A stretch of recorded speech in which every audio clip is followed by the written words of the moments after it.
Satisfied naman yung gano'n ng mga players ngayon. Talagang tamaw sila para makuha yung panalo. Hindi nila tignan kung sino yung kalaban nila. Hindi naman yung importante. So, maganda naman yung namin. Thank you, Coach. Ikaw, once naka 12 points ka today, ano lang yung naging motivation mo coming into this match?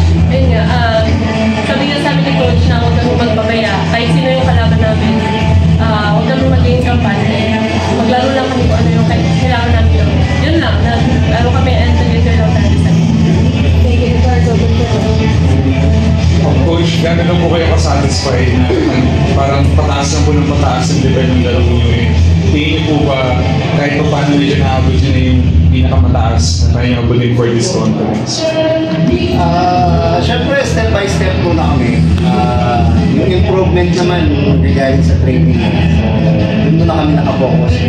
Training namin, na ma-improve kami everyday sa training din sa game. Yun lang muna kami nakapokus. Coach or Epons, since looking at SPA and first encounter nyo, ano na lang yung thoughts nyo sa ladies? Ayun, nakaka-amaze lang din talaga ang ganda ng floor defense nila. And yun, hindi talaga pwedeng maging magbabaya. Kahit sino yung kalaban talaga, kailangan talaga namin ilabas ko ano yung ganda. Coach, alam naman natin maganda yung nilalaro nyo ngayon. 4 games into the season, ano po sa tingin nyo yung kailangan nyo pang i-address sa team? Siyempre, number one, yung huwag mong pabaya sa katawan nila.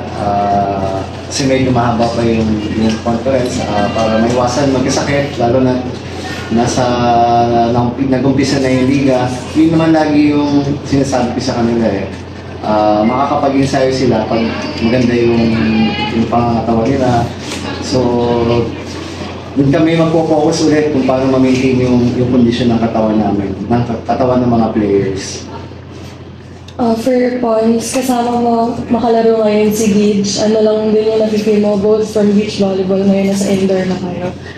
Ayun, syempre nakakatuwa din kasi parang before kami sa beach, pinag-usapan din namin talaga yung comeback namin sa indoor.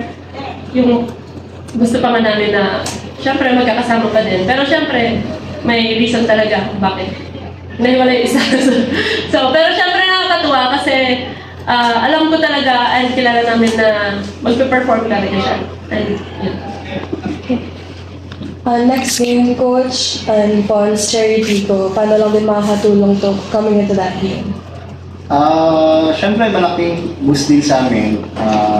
Makakapag-prepare kami ng 3 days na galing sa panalo. So, titignan muna namin ulit yung Cherry Tico kung ano yung mga advantage at disadvantage namin. So, training muna ulit kami. Ayun nga, sobrang malaking moral booster yung panalo ngayon. Pero syempre, dami pa rin talagang kailangang trabahuin. Lalo-lalo na sa next game namin, syempre hindi pwedeng maging kampante. And syempre alam natin yung Cherry galing sila ng talo. So syempre, gutom sila na makabawi. Syempre kami hindi rin kami papayag. Mas gugustuhin din namin na panalunin yung game. Pero syempre, umpisa namin yung bukas sa ensayo. So, focus naman kami sa Cherry. Thank you, Coach. Thank you, Pons. Congrats on